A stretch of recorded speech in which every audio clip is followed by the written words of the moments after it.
नमस्कार साथियों, मैं त्रिलोक चौधरी आप सबका स्वागत करता हूं इस ऑनलाइन स्टडी चैनल वीर पथ पर। अभी तक हमने भौतिक प्रदेश पढ़े। भौतिक प्रदेश में सबसे पहला मरुस्थलीय प्रदेश पढ़ा, उसके बाद में अरावली पर्वतीय प्रदेश पढ़ा।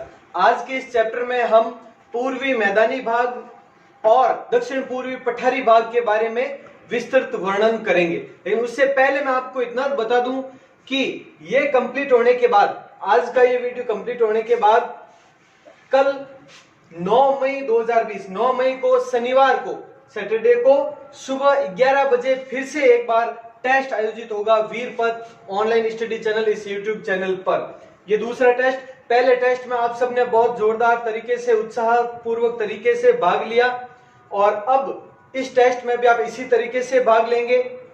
और इसमें सिर्फ भौतिक प्रदेश के चारों वीडियो आप ध्यान से समझ लें। पहले वीडियो में हमने संपूर्ण भौतिक प्रदेशों चारों का तो संक्षिप्त में वर्णन पढ़ा था मानचित्र के माध्यम से। उसके बाद में हमने मरुस्थलीय प्रदेश, अरावली प्रदेश पढ़ लिया और अभी हम पढ़ लेंगे ये कंप्लीट दोनों पार्ट, पूर्वी मैदानी भाग और दक्षिण पूर्वी पठारी भाग।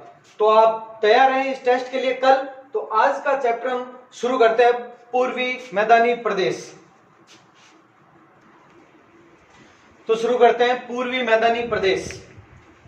पूर्वी मैदानी प्रदेश भौगोलिक प्रदेशों का तीसरा भाग। इसका निर्माण गंगा तथा यमुना द्वारा लाई गई मिट्टी से हुआ। पहला पॉइंट, इसका निर्माण गंगा तथा यमुना द्वारा लाई गई मिट्टी से हुआ है। हालांकि ये उत्पत्ति तो अवशेष तो टैथिस सागर का ही था, टैथिस सागर का ही अवशेष था, लेकिन बाद में गंगा यमुना द्वारा लाई गई जो उपजाऊ मिट्टी है, उस उपजाऊ मिट्टी के कारण ये उपजाऊ क्षेत्र हो गया। तो पहला इसका निर्माण कैसे हुआ।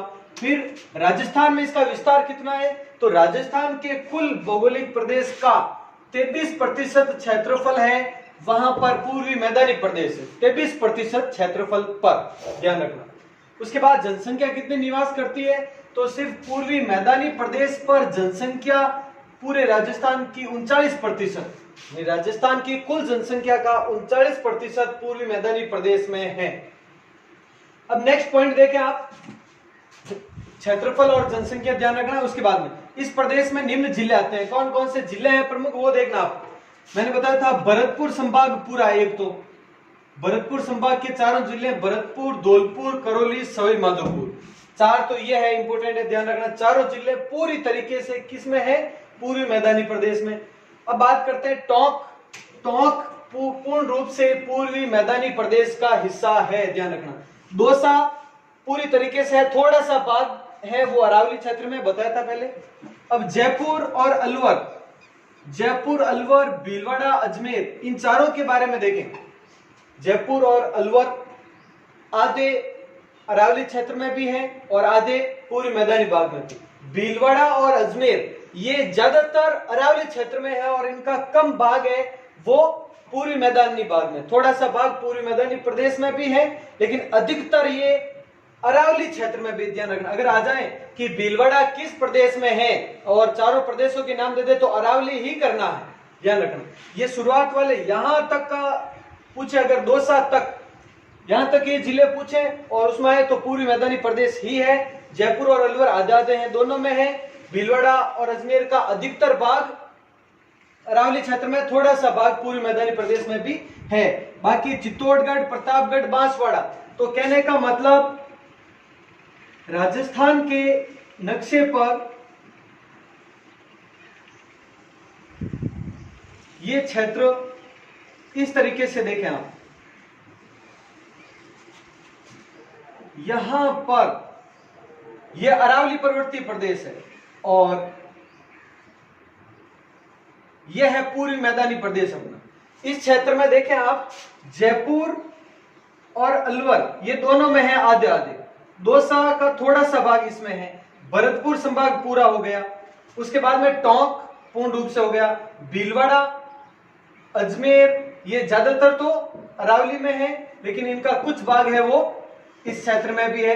अब यहां पर ये बात करते हैं, चाहे चित्तौड़ हो, प्रतापगढ़ हो, बांसवाड़ा हो, तो इनका ये क्षेत्र, आधा क्षेत्र इधर भी है और आधा क्षेत्र इस क्षेत्र में भी है, यानी दोनों में, ध्यान रखना ये पॉइंट, तो दोनों में होंगे ये। अब यह सर्वाधिक उपजाऊ क्षेत्र है, ये क्षेत्र है अपना जो पूर्वी मैदानी प्रदेश, वो सर्वाधिक उपजाऊ क्षेत्र है। क्यों?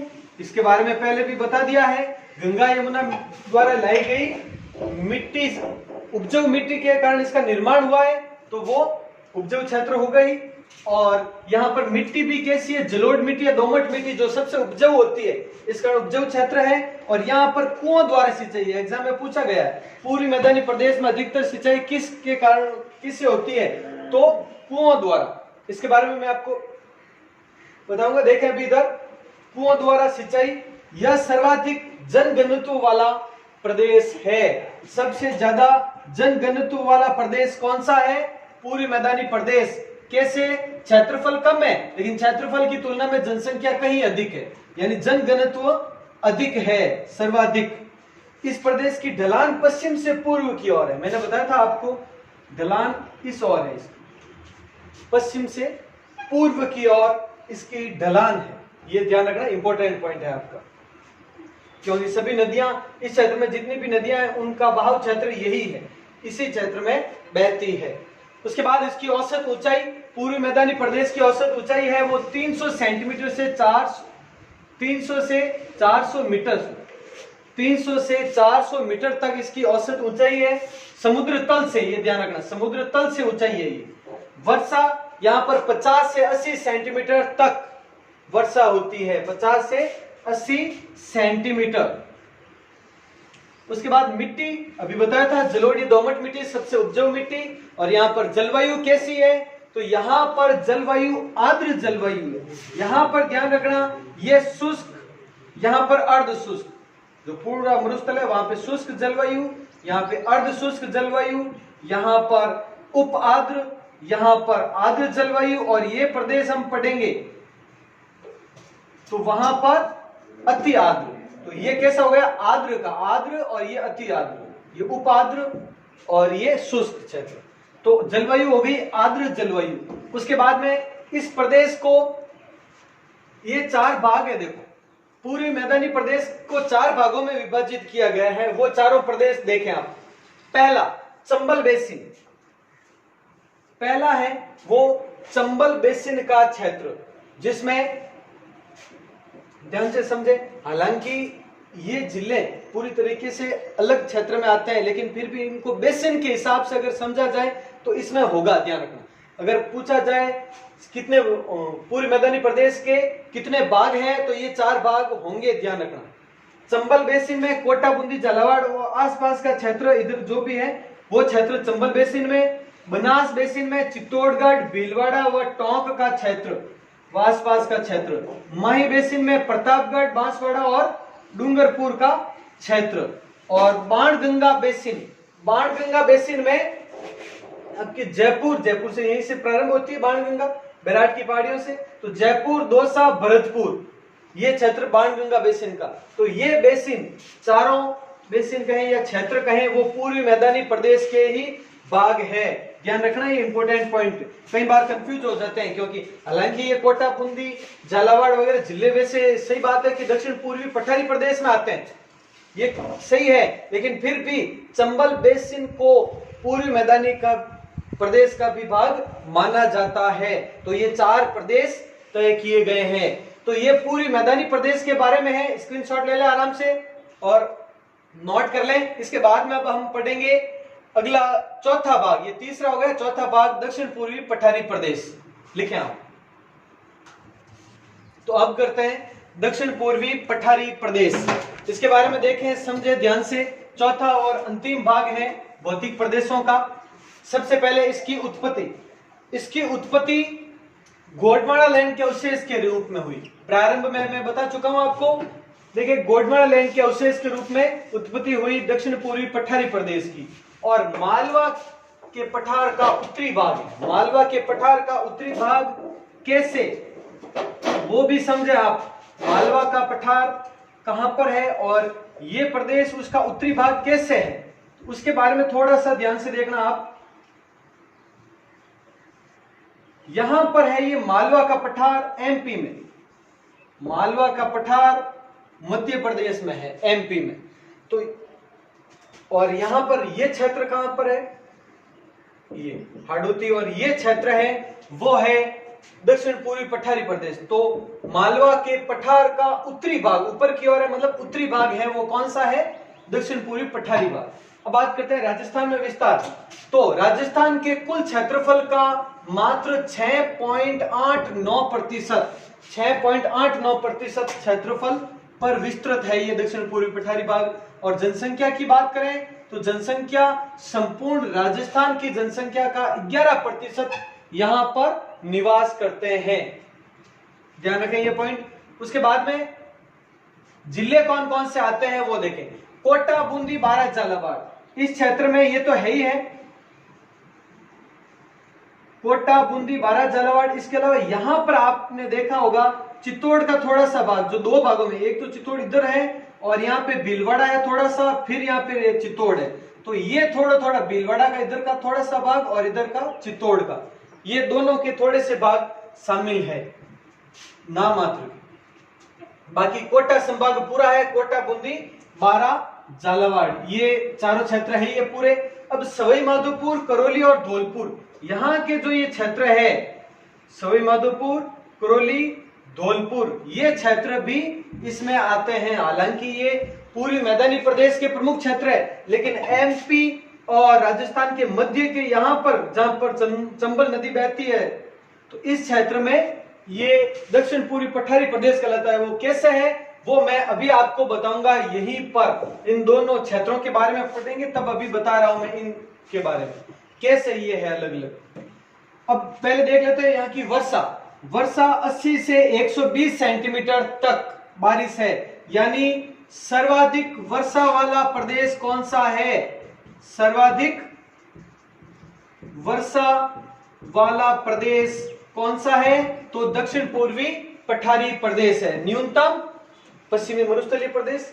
मिट्टी कैसी, काली मिट्टी प्रमुख है वो, काली मिट्टी, बाकी अन्य मिट्टियां भी है जो हम पढ़ेंगे विस्तार में मिट्टियों के चैप्टर में, लेकिन प्रमुख मिट्टी है वो काली मिट्टी है। यहाँ पर औसत ऊंचाई कितनी है, लगभग 320 से 420 मीटर के मध्य समुद्र तल से औसत ऊंचाई है।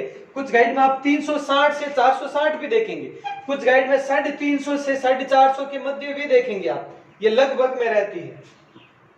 जलवायु कैसी, अति आर्द्र मैंने बताया था, शुष्क जलवायु, अर्ध शुष्क, उप आर्द्र, आर्द्र, अति आर्द्र हो गया। जलवायु प्रदेश पढ़ेंगे तभी आसान हो जाएगा जलवायु वाला, ये साथ साथ में पढ़ रहे हैं इसलिए।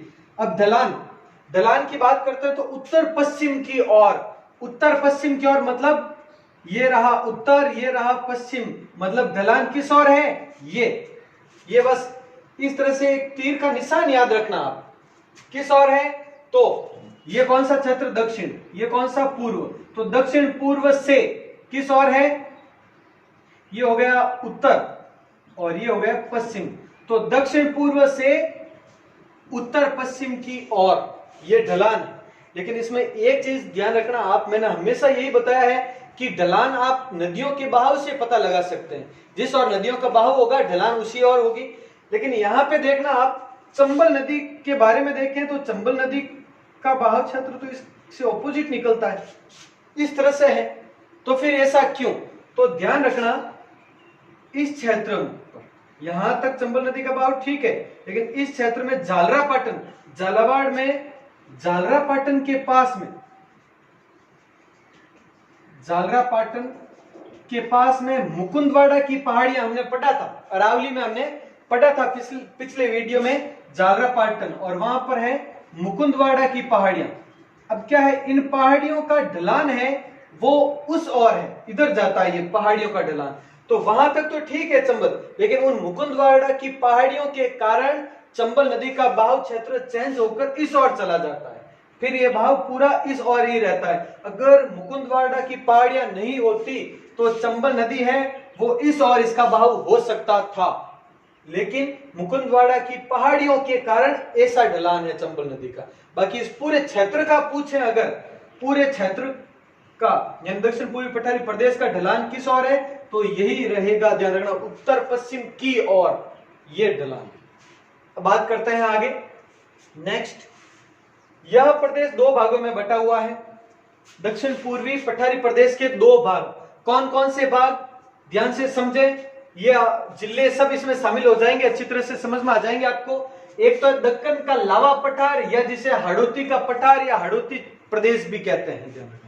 हाड़ौती पठार कहें या दक्कन का लावा पठार कहें, लावा पठार भी यही है, हाड़ौती वाला पठार। यहां पर ये क्षेत्र है वो कहलाता है दक्कन का लावा पठार या हाड़ौती क्षेत्र, जिसमें 4 जिले शामिल है, कोटा, बूंदी, बारां, झालावाड़, ये चारों जिले शामिल है। और ये चित्तौड़ भीलवाड़ा का थोड़ा सा भाग है, ध्यान रखना, ज्यादा नहीं है इसमें, चित्तौड़ भीलवाड़ा का नाम मात्र का थोड़ा सा भाग शामिल है इसमें, और बाकी मेन कोटा, बूंदी, बारां, झालावाड़, ये चारों हो गए इसमें। अब दूसरा भाग है विंध्यन कागार भूमि, विंध्यन कागार भूमि, इसके बारे में देखें।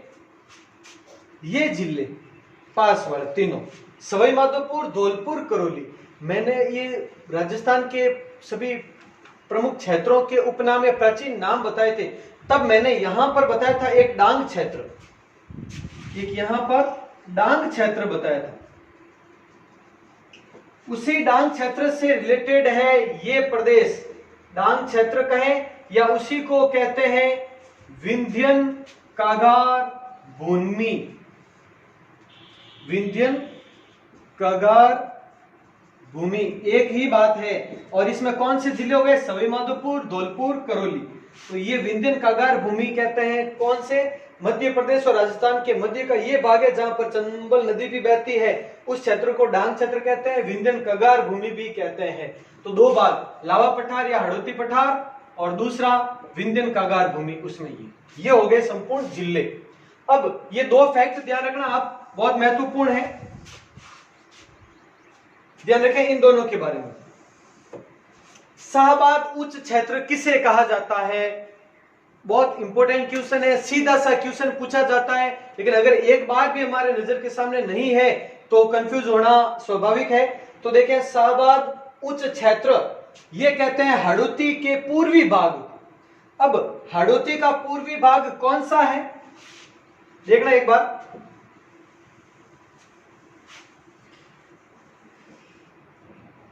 ये जैसे हाड़ौती क्षेत्र है, हाड़ौती का पूर्वी भाग कौन सा है, तो ये भाग पूर्वी भाग होगा।